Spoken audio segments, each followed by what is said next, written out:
Now, here's the hosts of Top Story, Kelly Klass and Jill Skeen. Good morning and welcome to Top Story. Good morning, Kelly. Kelly? Kelly. Kelly? I've been called a lot of things, and that's actually one of the better ones. I got a few more for you if you want. Yeah, I know you do. You got the beeper ready? And welcome to Top Story. 7360300 is always the number to call. Once again, thank you for sitting in for Jill Skeen. Yeah, glad to be here. I'll be here a few days. Yeah, and then coming up a little later, we have the Cops of the Bad Guys list. Hey. I believe today it's Sergeant Ken Menzel with the Twin Falls County Sheriff's Department. Hope I'm not on that list. I do too, although I could very well be. You never know. I am on the list, according to some people. Oh, are you? Yes, indeed. You're on some people's list, That's right.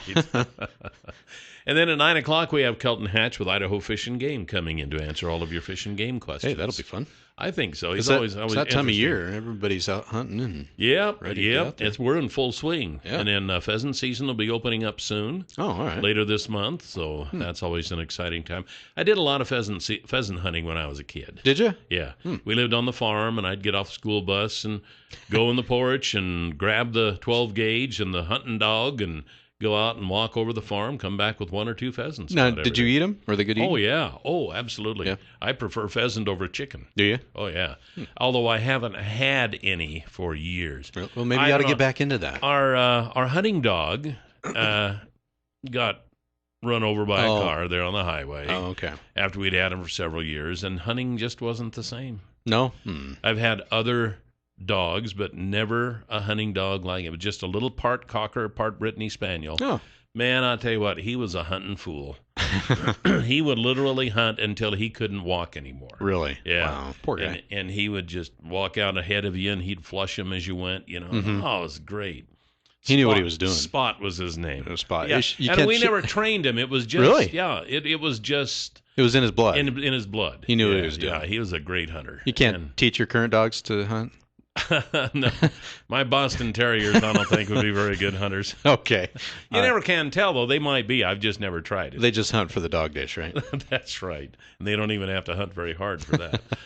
But at any rate, we do have some news to talk about this morning. First of all, federal health officials are now going to require temperature checks for the first time at 5 major American airports for people arriving from 3 West African countries hardest hit by the deadly Ebola virus. However, health experts said that the measures were more likely to calm a worried public than to prevent many people with Ebola from entering the country. Still, they constitute the first large-scale attempt to improve security at American airports of entry since the virus arrived on American soil last month. They are also a notable policy shift at a time of rising concern about the disease.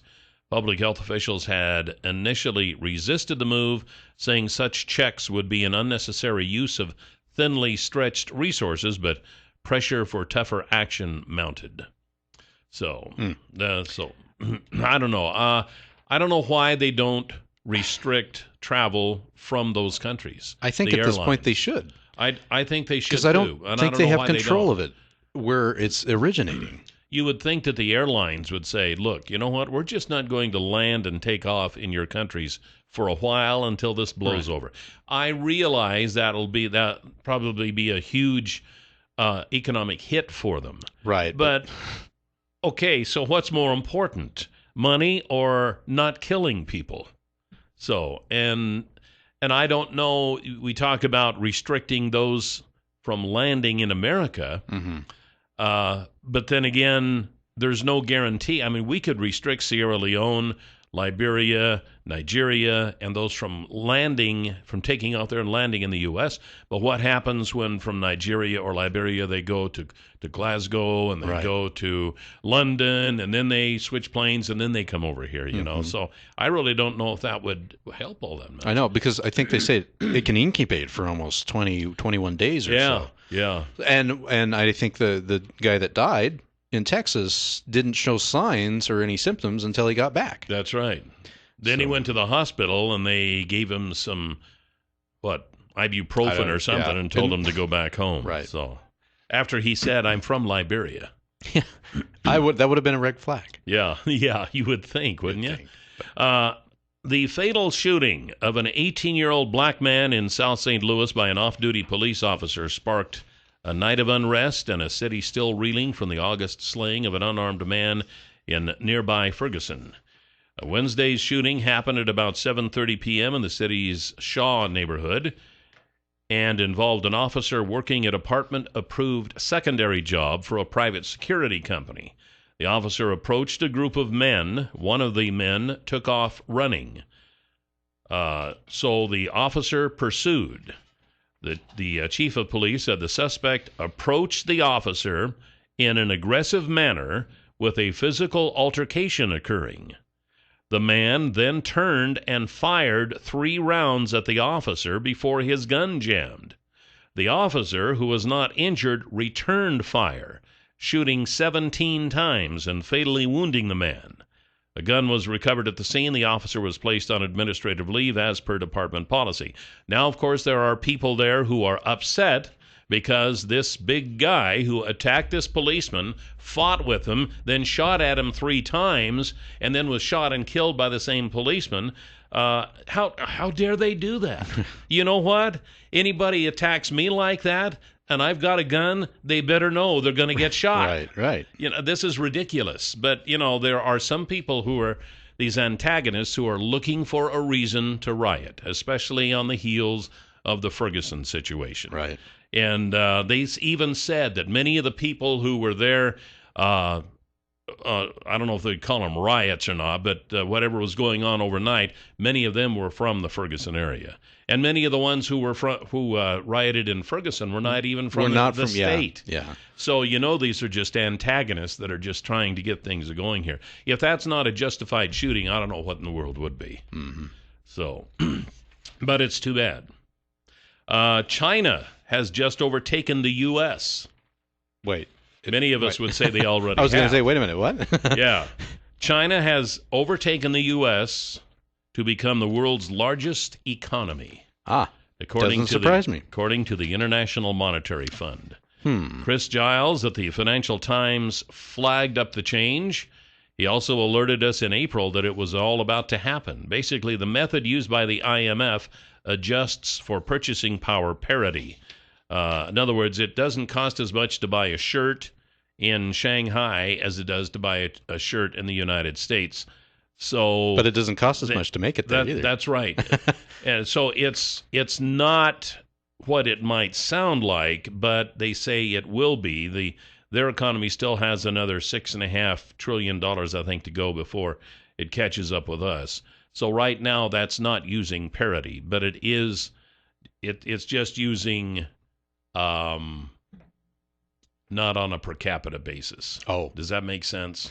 No, but it doesn't have to. I hate to read it because it's confusing, and it's probably just as confusing as the way I'm trying to explain it. But the way it goes is they will be overtaking our economy one of these days. They're still communist, right? Yeah. Oh, okay. Yeah. It's kind of funny because as some of these communist countries are more westernized and more capitalized, the people become less communist, but the government stays that way and tries to control them. And hence, China has been having some riots and some problems here lately. Demonstrations. People who are wanting more rights and don't want to live under this communist form of government.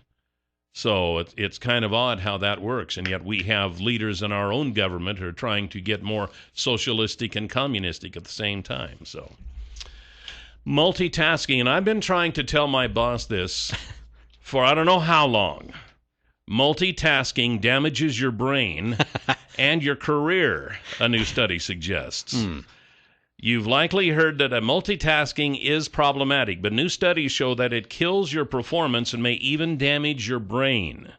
So if you have a boss who insists that you do several things at once, or if you have a spouse who wants you to do the same thing, take out the trash, mow the lawn, clean the garage, da-da-da-da-da.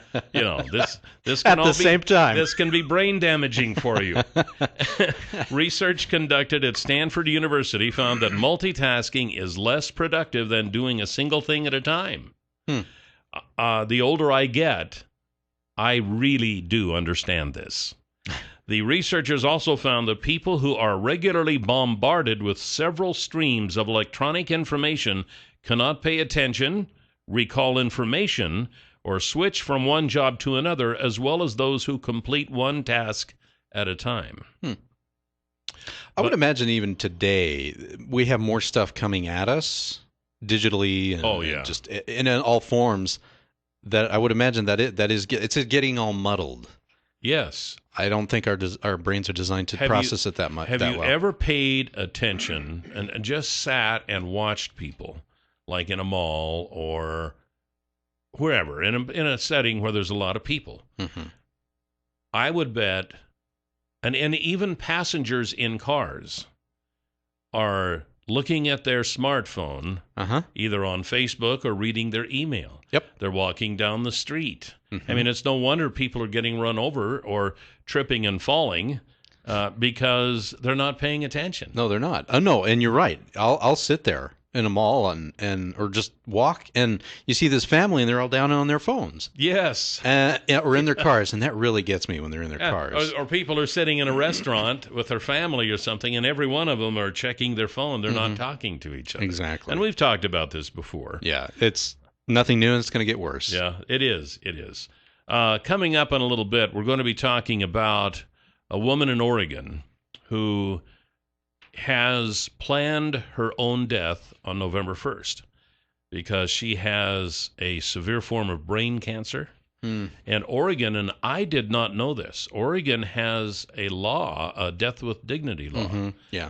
And we're going to talk about that. We have talked about that several times in the past, about what point is it to just exist. Maybe you're comatose, or maybe you're a vegetable, or for some reason or another. What point is it? And then that really gets over into the religious side of things, because you're not supposed to take your own life. Right. Well, and I wonder, and I don't know, everybody's situation's different, but you hear stories about people that were given like a month to live, and they're still alive 7 years later. That's true. So that's very true. Yeah. Maybe it's a dangerous, slippery slope. Right. You think, well, I'm going to die anyway, so I'll just kill myself on November 1st. Maybe not. Maybe you won't. Maybe, because God still is in the miracle business. We'll be right back on Top Story, 736-0300. 736-0300 is the number to call. Anyway, I bring that up about the lady in Oregon because we're going to be talking about that here in a little bit and see what you think. I want to tell you also about the good folks at Canyon Pawn. Canyon Pawn is Twin Falls' newest pawn shop.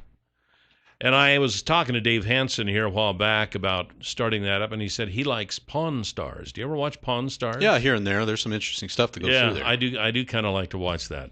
He has a history on a lot of the stuff that he buys. Yeah. But at any rate, Dave said, yeah, I kind of like Pawn Stars. I thought that would be fun to start a pawn shop. So he did. And that's it's right? Called, really? Yeah, and it's called a Canyon Pawn.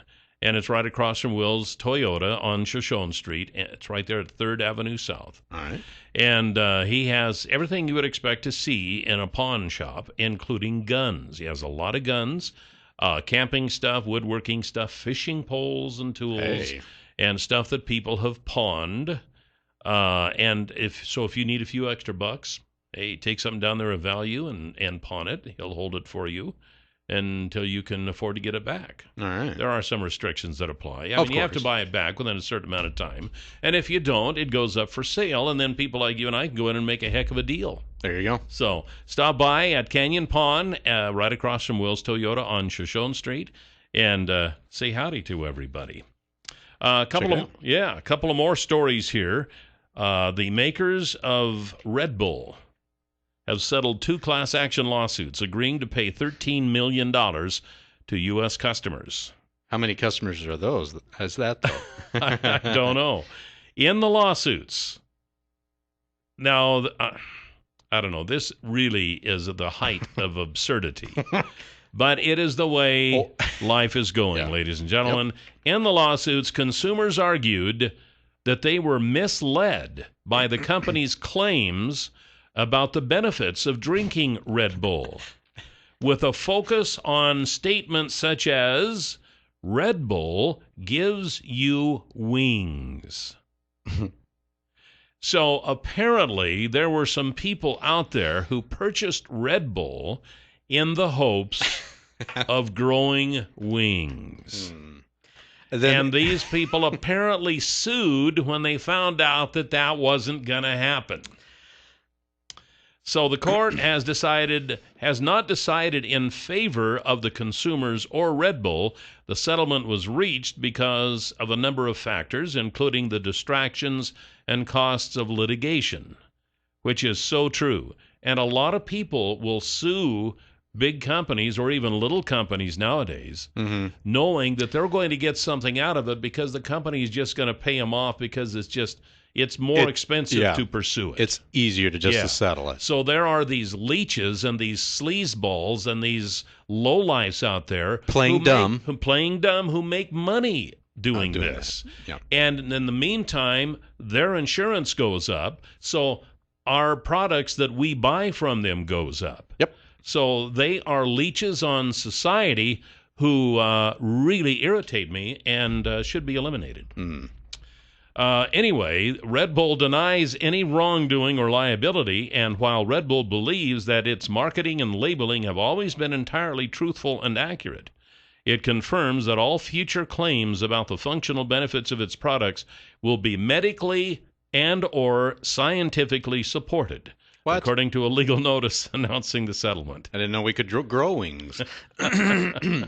Under the terms of the settlement, people who purchased Red Bull products between January 1 of 2002 and October 3rd of 2014 are eligible to receive either a cash payment of $10 or $15 worth of Red Bull products. And I think Red Bull, they're not too cheap, so I think it wouldn't go very far anyways. It wouldn't. But anybody wishing to receive a settlement payment can submit a claim form before March 2nd of next year.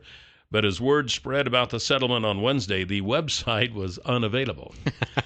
Probably overloaded. It could be. The settlement could be approved in a May court hearing, with payments coming within 150 days of the settlement's final approval. See, we were talking earlier. I got a settlement from my phone company carrier one time because they had to settle out about something. And by the time they spread the some $1 million out, I got maybe 50 cents out of it. Yeah, I know. So I got paid, but my wife signed up for one of those class action suits here some time back. This has been 3 or 4 years ago. And then it goes on, and then you forget about it. Some months later, maybe even a year or two later, she got 2 checks in the mail, and they totaled over $800. Wow. So nice surprise, though. Well, what's this for? And to this day, I can't tell you what it was about. It was something that she had remembered something about. I think it was a truth in lending law or something. Yeah. She had a loan with somebody, and they weren't forthright on all the terms or something. And so anyway, she got a couple of good checks. And it probably didn't negatively affect her directly anyways, but it in the course of that settlement, it could have. And so she got to be part of it. There you go. That's how it works, I guess. Anyway, we've got the suicide situation coming up we're going to talk about, but next we have Sergeant Ken Menzel with the Twin Falls County Sheriff's Department, up and coming. We are back. 7360300 is always the number to call here on Top Story. And we have Sergeant Ken Menzel with us from the Twin Falls County Sheriff's Department. How are you, sir? Good. Thanks for having me, Kelly. Hey, glad to have you here. So how are things out there on the streets? We're staying busy. Lots going on. There's never a shortage of things to do for us. If it wasn't for the crook, you wouldn't have a job, would you? That's right. We have some excellent job security. That's for darn sure. And you brought 2 of them with you here. We did. Yeah, there's a lot of people that we could choose from, but these are the 2 that stand out to us today. The first one is Levi Golden. Mr. Golden, date of birth 9/20 of 91. He's about 21 years old. He's 6'2", 205 pounds, brown hair and brown eyes. Mr. Golden has several warrants. He's got a felony warrant for resisting and obstructing. That's a no-bond warrant. He's also got a warrant for a possession of marijuana, more than 3 ounces, which is also a felony. And then he's got a warrant for $2,500 for DUI. Anybody who knows where Mr. Golden is at, we know that he's been in the Buell area oftentimes. Encouraged to call Crime Stoppers, 732-5387, or dispatch 735-1911. And if you play your cards right, you can get a little money out of that. There's a little money that's entailed with that, yeah. Very good. What do we say, 75 days or so till Christmas? Yeah, that's right. Of course, you don't get any credit for turning yourself in, right? That's right. Okay. And you have another one there? Yes, Christina Pashby. She's got several warrants as well. $75,000 for possession of controlled substance. There's a second warrant for the same amount, $75,000 for another possession of a controlled substance. And then a third one for $75,000, also for possession of a controlled substance. Wow. How old is she? Caught several times. She's 36 years old, born in 1978. She's 5'10", 185 pounds, with red hair and blue eyes. Okay. She's one that we would really, really like to find. She's got 3 warrants. Yeah.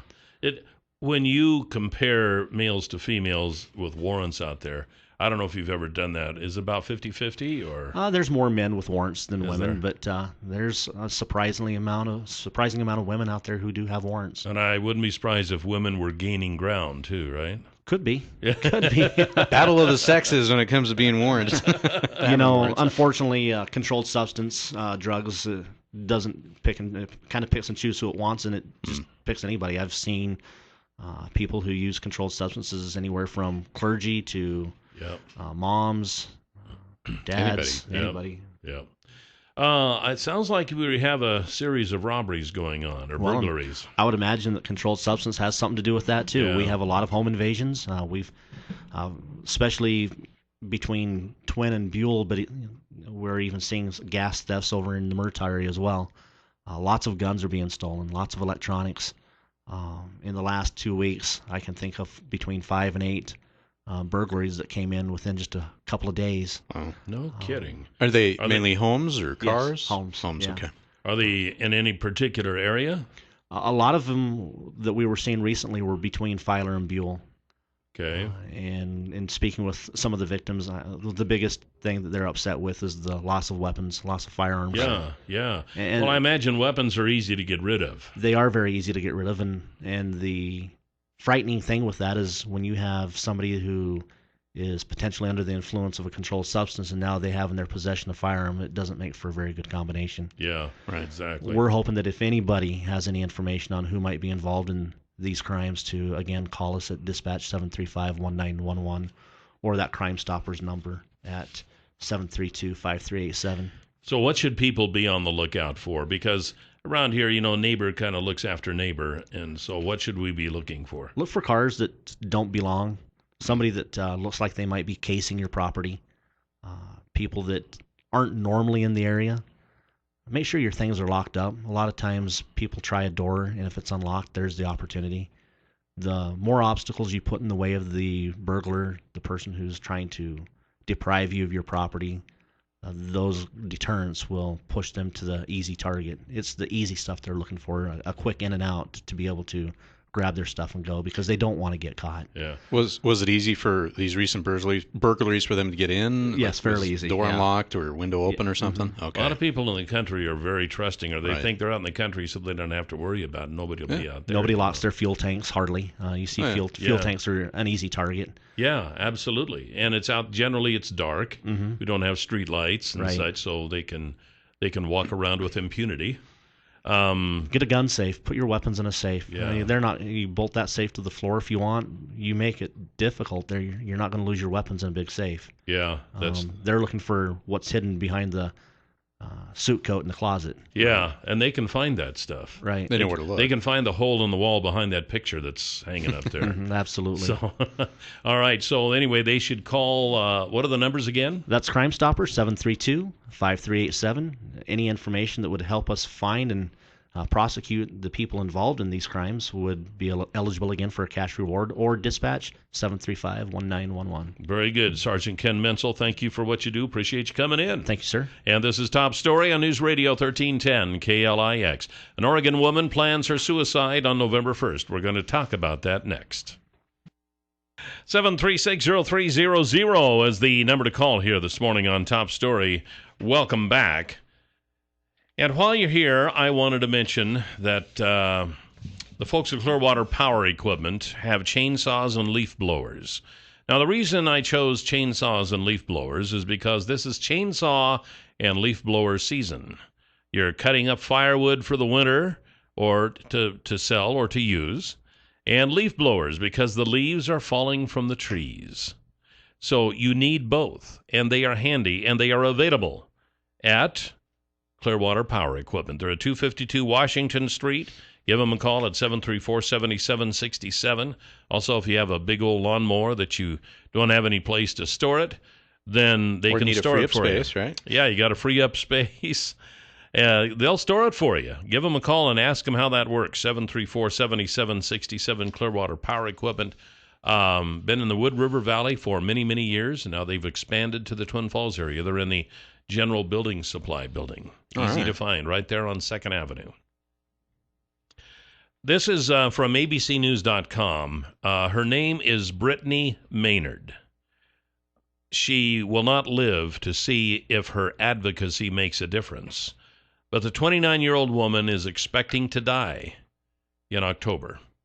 If the brain cancer from which she suffers does not kill her this month, she plans to take advantage of Oregon's Death with Dignity Act and end her own life on the 1st of November, a few days after her husband's 43rd birthday. Her birthday is November 19th. Maynard and her husband, Dan Diaz, uprooted from Northern California and moved north because Oregon allows terminally ill patients to end their lives with lethal medications prescribed by a doctor. Now, I must have been living under a rock all this time because I didn't realize that Oregon had a death with dignity law. Really, you didn't? No, I didn't. I think Oregon's one of the few states in the West that does. Since 1997. Mm-hmm. But I hardly ever go to Oregon, so I don't know that would make any difference. But there's nothing outside of Idaho, right, Kelly, for you? Of course not. Yeah, I mean, the world ends at the Idaho border, doesn't it? Sure, you fall off of it. Yeah. Anything east of the Idaho border is back east somewhere. But at any rate, rather than silently await death in Portland, she has become an advocate for the group Compassion and Choices, which seeks to expand the death with dignity laws beyond Oregon and a handful of other states.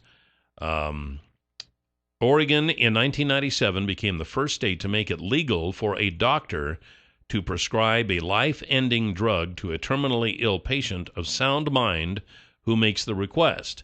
The patient must swallow the drug without help. It is illegal for a doctor to administer it.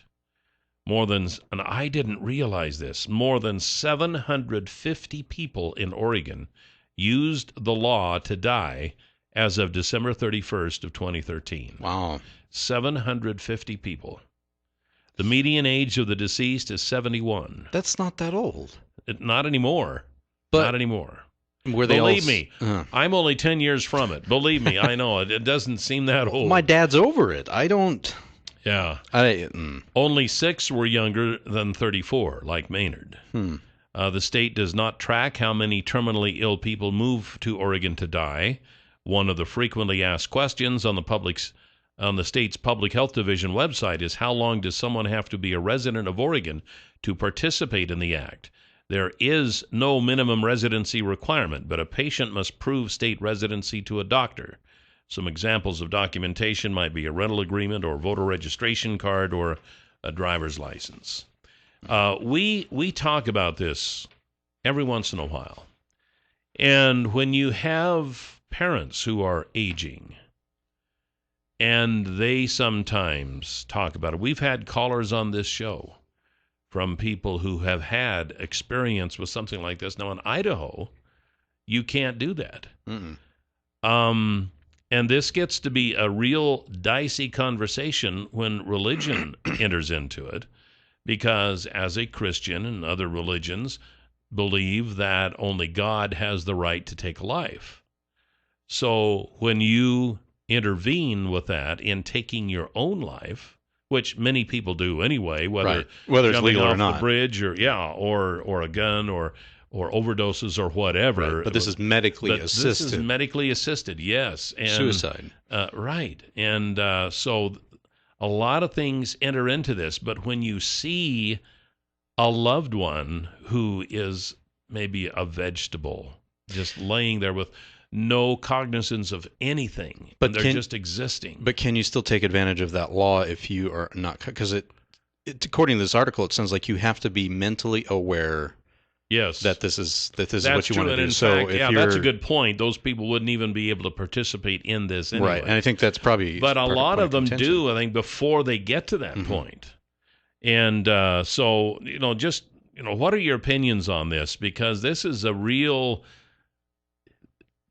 an emotional subject. Right. When you talk about taking your own life, or you imagine and planning it, and can you imagine if your loved one, your husband or your wife or a parent or someone says, you know what, I have this disease that isn't going to get any better. It's killing me. I'm going to take my own life on this certain date.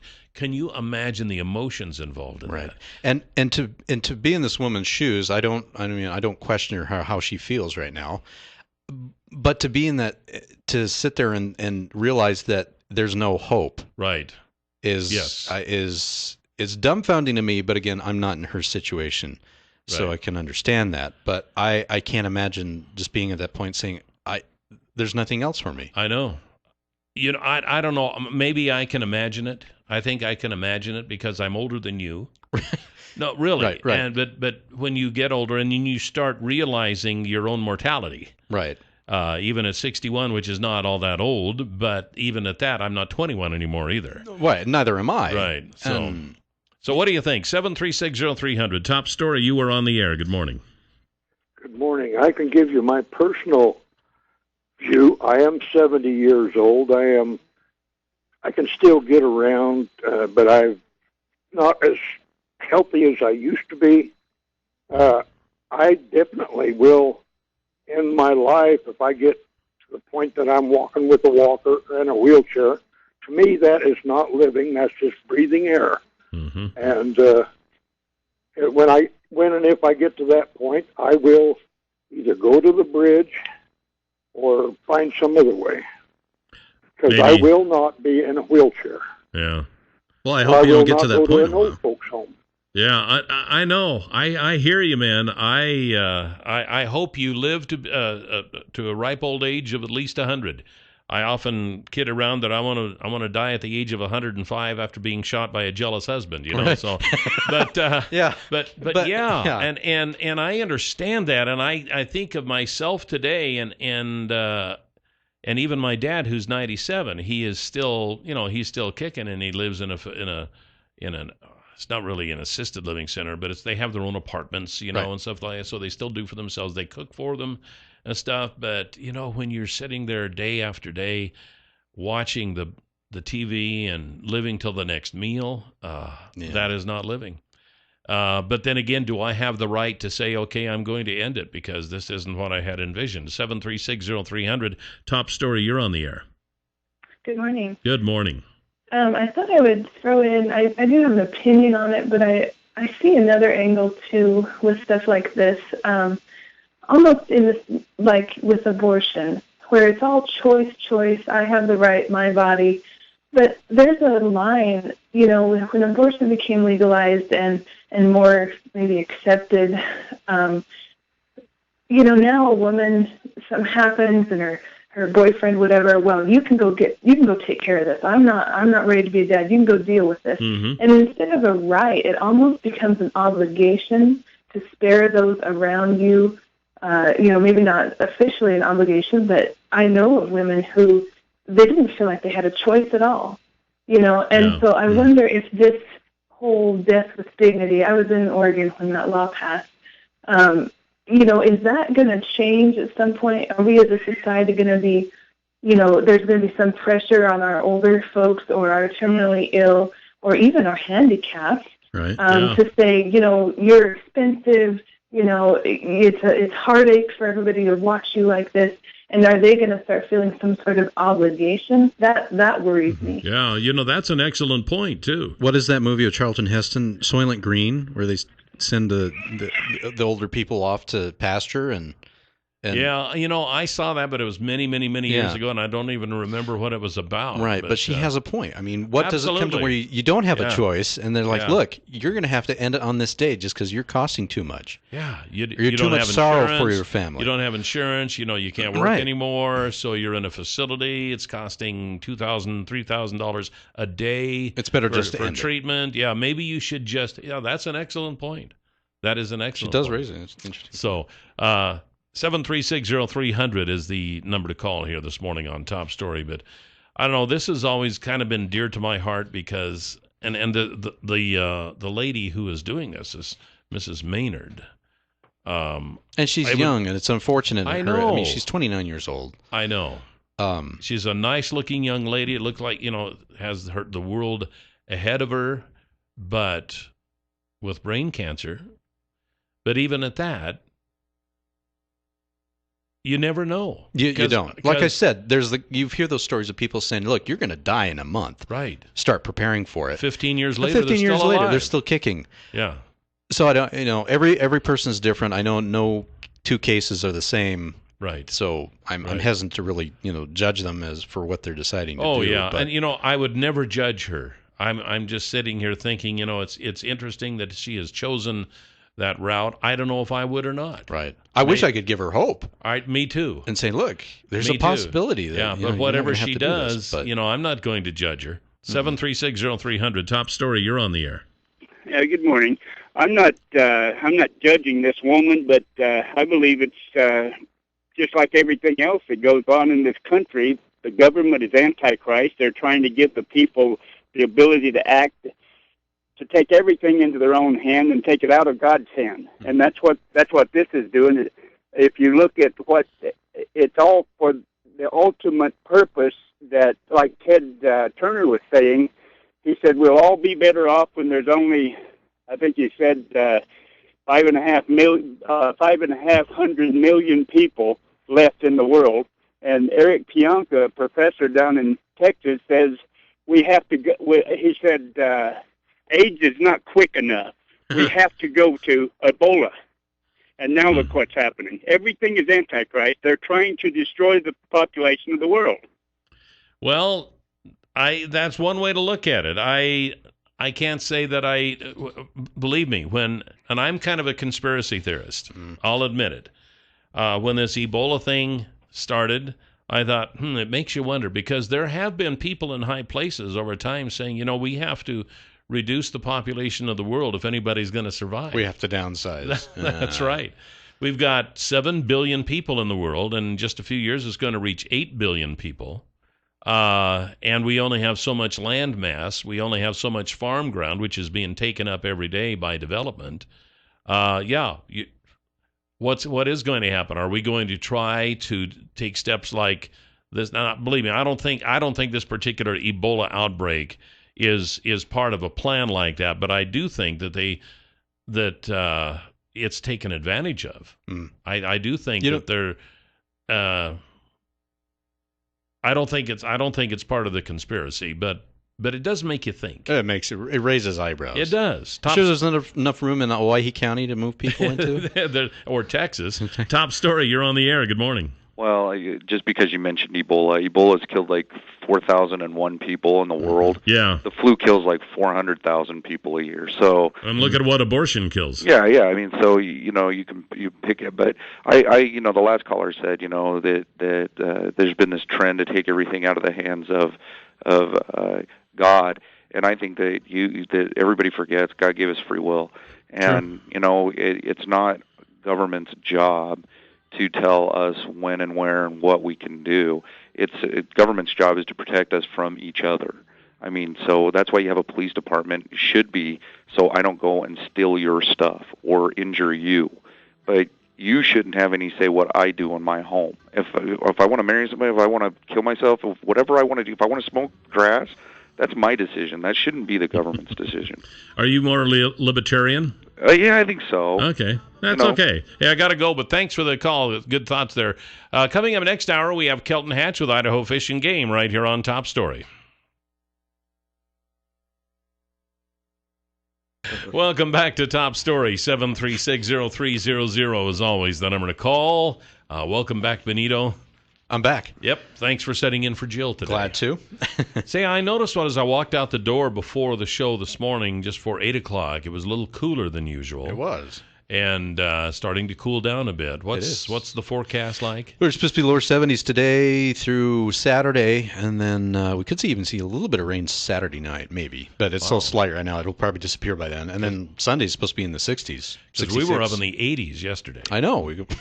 And it's that time of year, and it's Idaho, of course. Sure. But it's so nice. It's the time of year when you run the heater in the morning and the air conditioner in the afternoon. Exactly. It's just the way it is. But I like 70-degree temperatures, so yeah, doesn't I bother do too. me If it just the perfect temperature is 72.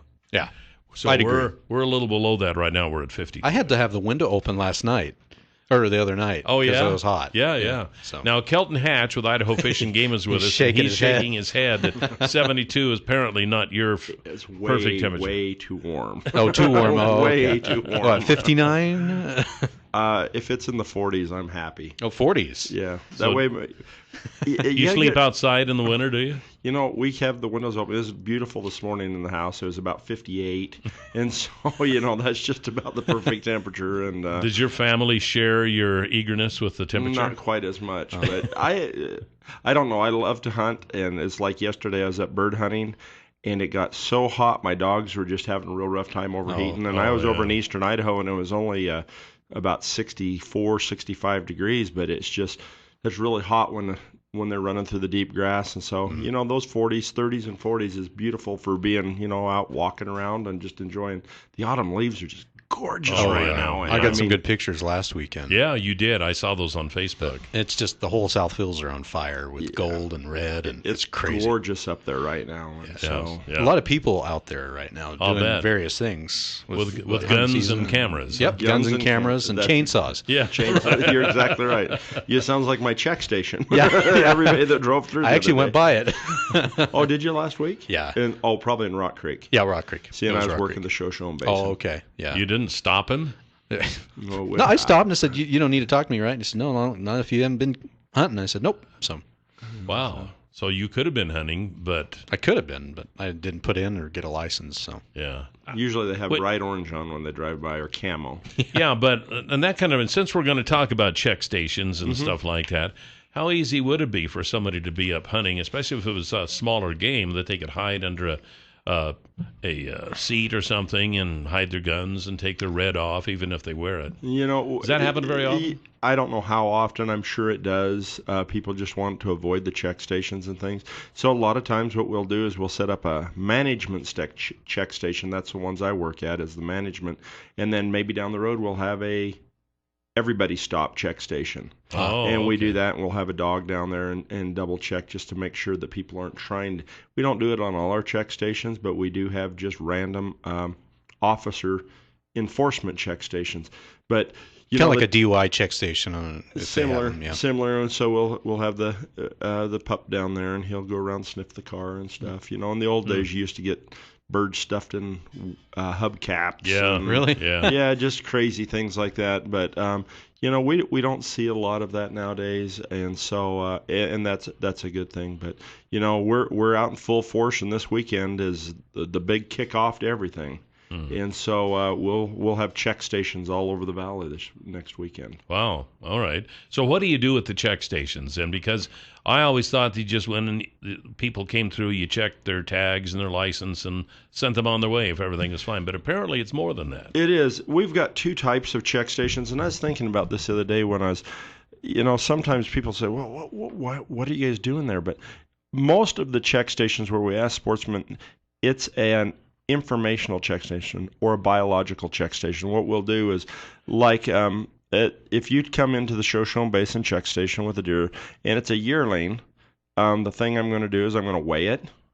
I'm going to split the sternum just a little bit, and it's called the xiphoid complex right in there. We'll get a xiphoid fat measurement to see how fat the deer are. We'll weigh all the fawns.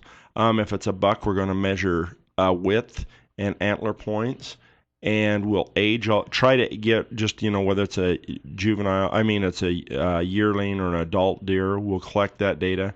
And then we'll also collect the lymph nodes from its throat.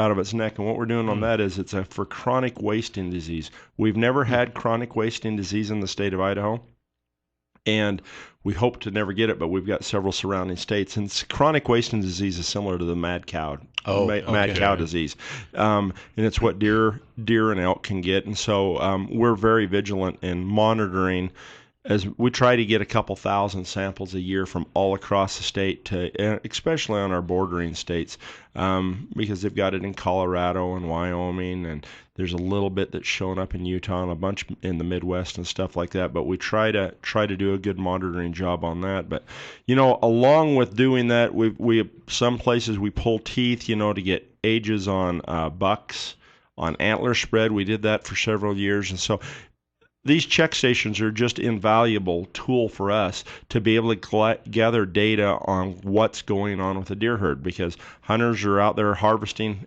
animals, and it's a good way, once we have an animal in their possession, for us to gather data to be able to see how healthy the population is. Let them do the work for you. You bet. But the other thing I was thinking about is besides the deer and the elk and things like that, we also have, and I bet a lot of listeners didn't know that, on all our moose, if a hunter harvests a moose, they bring in us a liver, blood, hair, and meat sample. Really? And so we're checking for artery worms and things like this, because they had some major die-offs on moose over in the Wyoming and Colorado area, so we're really monitoring that, trying to make sure we don't have any of that in any of our populations. On all our bighorn sheep, people have to bring them in and they get them pinned, but then we also collect a DNA sample from that sheep. When we drill the horn, we collect DNA. When anybody harvests a bobcat, we collect the data on that, whether it's male, female, a rough area where it was taken. On all wolves, lions, and bears, we collect teeth, DNA from the wolves, and we collect sex and rough age, try to guesstimate kind of an age, but we pull a tooth and that gives us a solid age estimate. That's how we monitor all those populations. So, there's a lot of little things that we do behind the scenes that a lot of people don't see, but whenever we have animals that die of a weird way, somebody says, I was just kind of stumbling around. Well, we go collect that animal and we send it to Boise and they do a necropsy on it, or basically a CSI type deal, and they look it over and try to determine what killed the animal. And so CSI Fish and Game. CSI Fishing Game. So if you found chronic wasting disease, because that's fatal to humans, right? It is. It would change. Typically, the protocol on that, at least around game farms and things like that, would be to remove all wild animals within a couple miles. I can't remember how big of a radius. I think it's a 2-mile radius. We'd go in and try to remove all the animals lethally. Oh, man. Okay. Which would be really tough. But it's one of those diseases we do not want to see get to Idaho. If you are hunting other states that have chronic wasting disease, please leave the spines and the skulls, because it's transferred. Typically, it's gathered into the brain and spinal tissue and stuff like that. And so we really try to monitor the borders during hunting season on that. We'll have a lot of check stations on the borders, and see, like this weekend where we'll have check stations. We'll have them in Shoshone Basin. We'll have them over in Rock Creek. We'll have one at Timmerman. We'll have one at Mountain Home, and we'll have one at Gooding. And so we'll have quite a few check stations. So, if you're interested in what we're doing, swing in and stop and visit with the folks at any of those check stations and just kind of watch. Or if you get a game animal, please bring it in so that we can. We also collect wings at those stations from birds, and those are like for our sage grouse season. We collect those, and then we have it's called a wing bee. We go in there and everybody brings in all the wings from around the state right here to the Magic Valley, and then we age and sex the birds. And I mean, it sounds kind of weird, but the reason we want to do that is if we get a batch of wings and they're all adult wings, we know we had a really poor chick hatch. Yeah. There's no babies. But if we go in there and we've got, this year, the bird hunting for some species has just been tremendous. I've been able to go out and hunt sharptail and roughies quite a bit over the last few weeks. I don't know that I've killed, out of the ones that we've harvested with my friends, I don't think out of 20 or 30 birds that we've taken 4 adults. Really? All the rest have been young of the year. It's just been amazing. The hatch on roughies and sharptail and sage grouse was really good this year. And so, please stop by. And if you're seeing something out there that kind of concerns you or you've got questions on it, stop by one of the check stations or call us at the office. I mean, we're here as public servants trying to help folks, and any information we can gather from you guys helps us manage wildlife better. And they're 24-hour, right? Well, no, we only run the check stations. Typically, our check stations, the enforcement check stations can be any time of day or night. Okay. I mean, they can run those 24 hours a day. A lot of times they'll start them in the evening, or maybe they'll do one early in the morning. They'll have instantaneous where they're just driving down the road and a couple of them will get together and they'll set one up if they feel that there's issues going on. But for ours run from about 10 till dark. And as soon as it starts getting dark, we also have another one up Littlewood. I forgot about that check station. But we run them until about dark, and then we pull down the signs, and then the next morning we'll run them Saturday and Sunday. And the reason is because the general deer hunt kicks off the 10th. Oh. And the reason we had the South Hills ones this last week is because we had, I was down there and we checked through our check station about 62 hunters came through. We had some really nice deer that came through, but there was a ton of people biking, ATVing, driving around looking at the leaves. It was really kind of cool because we had such an eclectic group of people that came to the check station. It's like, wait, you're not a hunter, but that's fine. And right. I was surprised how many people said, which way's Twin? No. South. No. Jackpot's right over there. Actually, speaking of that, because I was out there a couple weekends ago, and I don't want to interfere in anybody's hunt. For us hikers that just like to go out and look at stuff, is there something we should be doing? I wore a bright shirt. I had some orange on. Is there anything we can do to be safe to make sure we didn't interfere either? I would probably try to I wouldn't do it early in the morning or late in the evening. That's typically when our game animals are moving the most. Try to stay exposed in the fact that lots of people can see you. Right. Not the other way, Benito. Right. Oh. We don't want you exposed. Oh, come on. But it's freeing. But bright clothing really works. Okay. I wouldn't wear my antler hat, and things like that. Or your camos. Wouldn't wear fur. But not the bear hide. No. Okay. But I think what you did was just about right. Okay. Good. Just stay in the open and go out and enjoy it. Right. Stay visible. It's just gorgeous out there right now. It is. We have Kelton Hatch with us from Idaho Fish and Game. If you have questions or comments, the number is 736-0300, and we'll be right back. We are back. 736-0300, the number to call. Kelton Hatch, Idaho Fish and Game, is with us this morning. Yesterday's $100 instant winning name is Kathy Southwick. Kathy Southwick, congratulations. Your $100 word of the day for today is spooky. Spooky. S-P-O-O-K-Y. The word of the day is brought to you today by the folks at the Happy Landing restaurant at the airport. It's a great place to eat, and on Sunday afternoons, watching football, $2 drink specials, that's really a fun thing. Yeah, go relax. You eat at the airport ever? I never have. It's been a while. Need to start. Homemade food. I'll tell you what, it's good stuff. Good stuff. Anyway, go to our website, newsradio1310.com.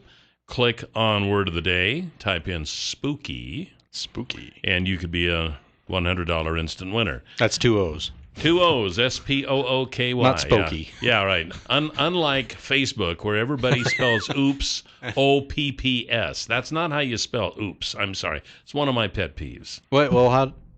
Oops, O-O-P-S. Right. Come on, Benito. Well, what was your first? O-P-P-S. Okay. That spells ops. Ops, yeah. That's not oops. Oops. So come on, people, on Facebook. Learn how to spell. Learn how to proofread. All right. Rant over. We got a caller for Kelton. OMG. Tell the top story. You're on the air with Kelton Hatch. Kelton, I'm an archery hunter, and I was up in a pioneer unit, and they had opened a depredation hunt in the same area. Yeah, down in the ag fields. Fish and Game post on their website a separate page warning archery hunters of people with rifles out there. I don't think it would be that hard to put up a warning page on your site to tell people, oh, there's going to be a depredation hunt going on in your unit. All right. I think that's a great question. This is something we've battled. I apologize for any inconvenience you had with that, because this is a continuing issue that we could have. We've thought about signing major arteries or roads going into those areas. What happens on this is we'll have these archery hunts going, and then we start getting a lot of elk moving down into the ag fields, and they start eating hay and corn and things like that. And even in some areas we've got rifle seasons, like in the South Hills we had a rifle elk season going on, and pronghorn rifle seasons going on, while archery seasons are for pronghorn. It's within a mile of it's in cultivated fields or within a mile of it on BLM land. If Forest Service is only a half a mile away, you can't hunt the forest. But it's basically to haze these animals out of this ag area. And this is just really a new phenomenon we've ran into in the last few years that this gentleman brings up because hay and corn and commodities have gone through the roof, and then when we get these wildlife in there, it's really causing a lot of damage. And we end up paying what we call as depredation claims. What that is we reimburse the farmer or the rancher that loses hay and corn and stuff like that for the crops that they lose to wildlife. And so that's why we're so aggressive with these greenfield hunts with rifles. But it has... If that is a really good suggestion to get something on the website, and that's something that we could probably do right away, and so I'll bring that up. And then I think the other things we're looking at possibly doing is starting to sign areas that's down low. What I guess in the past kind of the logic has been, we're hoping that most of the archers will stay up higher in the hills, but we still have archers that like hunting the low ground around ag fields too, because there's a lot of game down there sometimes. It's easier to get to. Is there, excuse me for my ignorance on this, because I've never done an archery hunt. Do they hunt differently than a rifle hunter does? You bet. Rifle hunters, you want to be as visible as possible as far as I'm concerned. I'm a firm believer that my kids will not rifle hunt without orange on. Okay. And when we're bow hunting, we paint our faces, we wear full camo, because the shot difference is huge. I mean, we can kill at 100 to, people at 200-300 yards with rifles and farther. I don't feel comfortable shooting any further than that, but with bows, you're looking at 25 to 40 yards. Okay. So you got to get close. You got to get really close to the game, and so you camo up. You try to so they can't see you, and you don't really have to usually worry about other archers sneaking in and shooting you on accident, because they're within 25 to 40 yards of you. Right. Oh, that's a human that's sounding like a bull elk. Right. And so they're there. They're there, and so. But that was a really good question on there.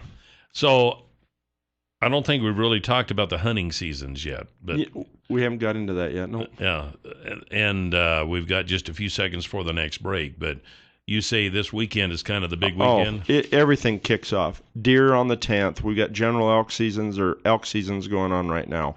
We've got upland game bird. All of that's going on. We have pheasant season that opens on the 18th.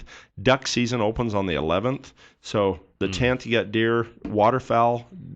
Duck and goose is on the 11th, and then you've got pheasant season, and everything's open. I mean, everything's open right now, pretty much. And so October's kind of the pivotal month. October's harvest, and so everybody's going to be out and running around. We'll be right back with Kelton Hatch with Idaho Fish and Game. 736-0300 is the number to call. 736-0300, the number to call here this morning on Top Story with Kelton Hatch with Idaho Fish and Game.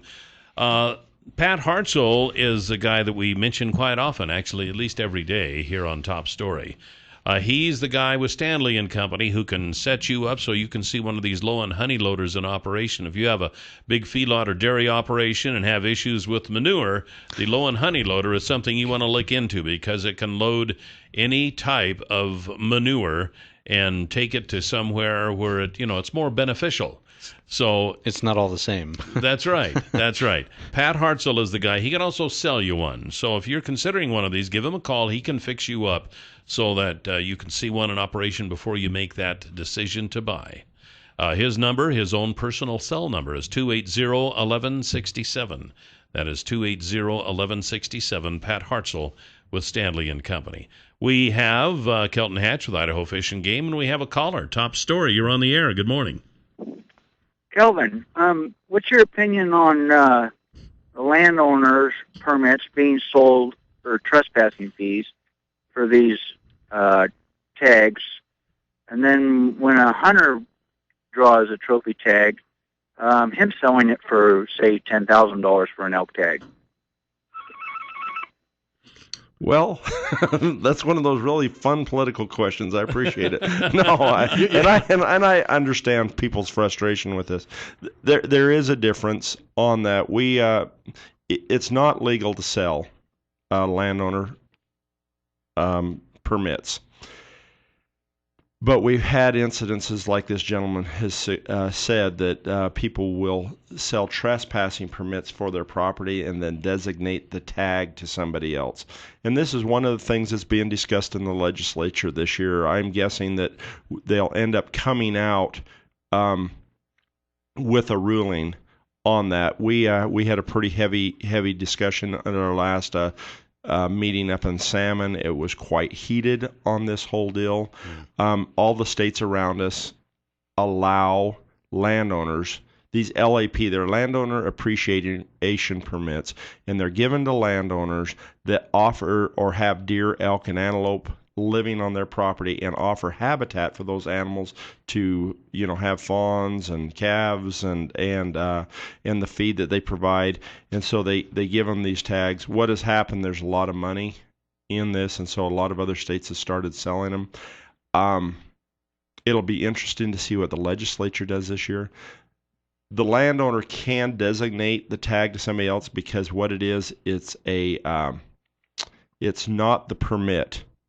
It's a paper for a permit that they can designate to somebody else.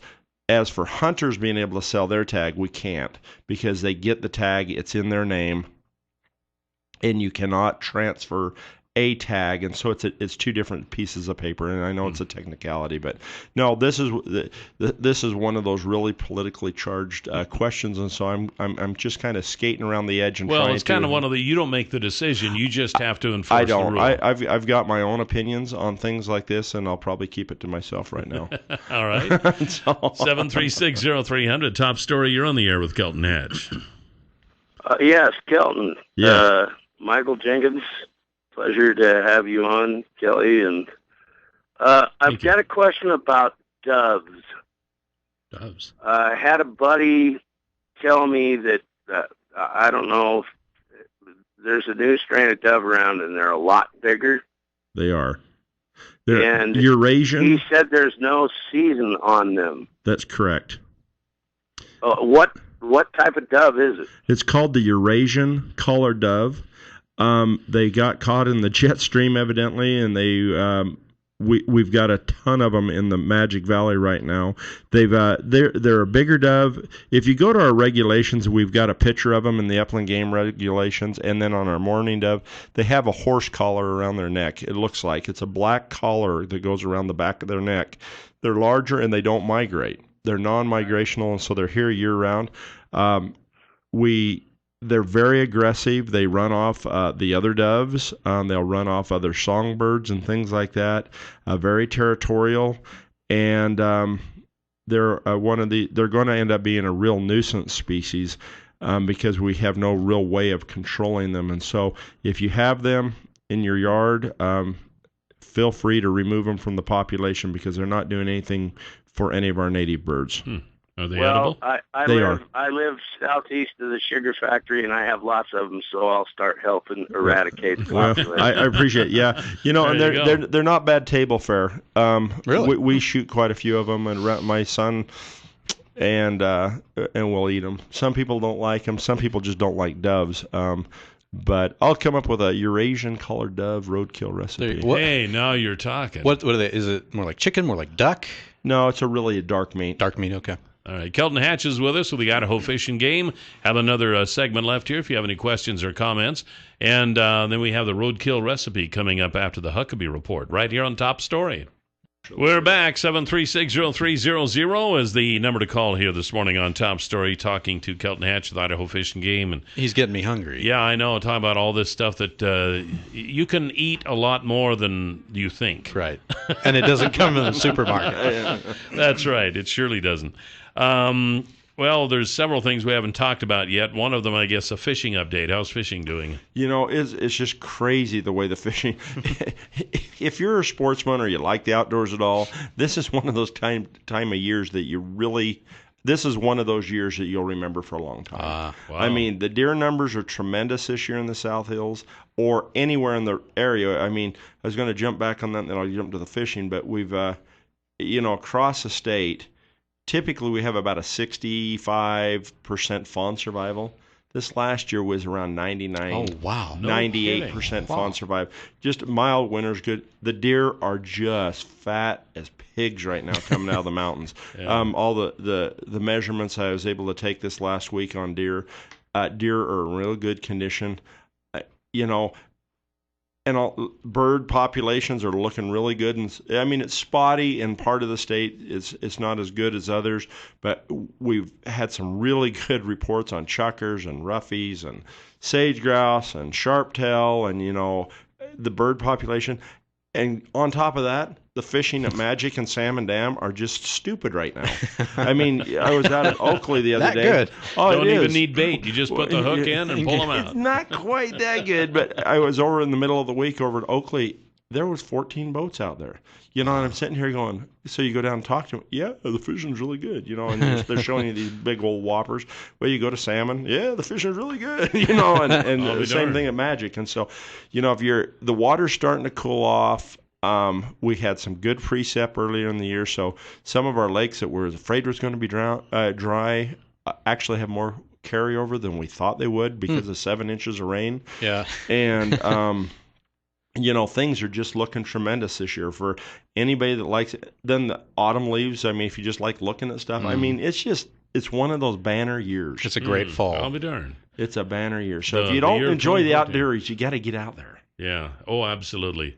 Even just drive in it. Take a drive up Rock Creek. That's right. Yeah, that's right. Or walk or whatever. Yeah. This has just been a tremendous month. It really has. It has. I mean, and for you guys that like this warm weather like this, it's really nice. It actually cools off quite a bit if you get up in the timber and stuff like that. Yeah. Walk around trees, take a light jacket. But the fishing's is just really tremendous this year. We're excited to see how harvest is going to be overall on deer and elk. Elk numbers were out of this world. For this gentleman called on 49. I mean, from our anecdotal information that we've gathered, we haven't got the full reports in from all the hunters and stuff. Looks just like a tremendous harvest this year on good bulls and lots of elk. We've had 3 of the biggest bulls ever killed in Idaho this season. We had, they're not verified measurements, but they're antlers are measured they have a Boone and Crockett standard on how many inches. We had bulls that, it's like I think 365 or 370 to get in BNC into Boone and Crockett. We've had 3 bulls really close or over 400 inches killed this year. No kidding. One with an archer, one with a muzzleloader, 2 with archery, and 1 with a muzzleloader, and then we've had just a pile of other good elk killed. And so, things are just looking really good. I wanted you to talk for a second on I know a lot of people complain about out-of-state hunters, but they really are important to fish and game and to the game of Idaho. They are. It's almost crazy. People don't understand that 10%, we give 10% of our tags in the state of Idaho, which is, people go, oh, that's way too many. Well, this is federal lands, a lot of the stuff that we're hunting on. In other states, there's a Montoya versus Arizona, where Arizona lost a lot more than 10% on some of their trophy tags. I think it went to 50 or just was across the board for whoever, because it's on federal lands. So we designate 10% of our tags. We've never been sued for that yet, but those 10% of our hunters pay for 50% of the fish and game operations. 50% of the operations is a ton, because people don't understand also, if you don't buy a hunting and fishing license, you don't pay anything for Idaho's wildlife. Right. We're the management agency. We do not receive any tax dollars. We're a dedicated fund agency, and that just comes from hunting and fishing licenses, and 10% of that money comes from non-residents. And so, and that's how we run all these surveys, and we do all this diagnostic stuff on deer and game. You asked a question earlier, what do we gather DNA for? Yeah. It's to make sure the tree branches for our animals. Okay. That we're not getting isolated populations and we're getting inbreds and things like that. Right. And it makes sure you have conductivity between different populations of wildlife. And that was a key thing on these wolves, being able to hunt wolves and starting towards the delisting was the DNA samples to make sure that we had genetic exchange across the borders of Idaho, Wyoming, and Montana, which we've proven through DNA testing. And so, there's a lot of little things that we do, but I guess, how much time? We got just a few minutes. Got about 15 seconds. So I'm just going to say, hey, just be cognizant of other hunters out there. Respect it and enjoy yourself. Don't make it a competition. Just go out and have fun. Yeah, absolutely. Always a pleasure to talk to you. Now, you're not leaving quite yet because after the Huckabee report, you have the roadkill recipe. Yep. Well, we're talking goose today. All right. Well, this is turning out to be a pretty famous thing. You're kind of being known now for your roadkill recipe. There you go. And we'll be right back with Kelton Hatch's roadkill recipe right after the Huckabee report. You can hear the Huckabee Report each weekday at this time, brought to you exclusively by Waddell & Reed. Laura Nelson, Josh Funk, and Steve Stanger are the financial advisors, and the number is 736-6563.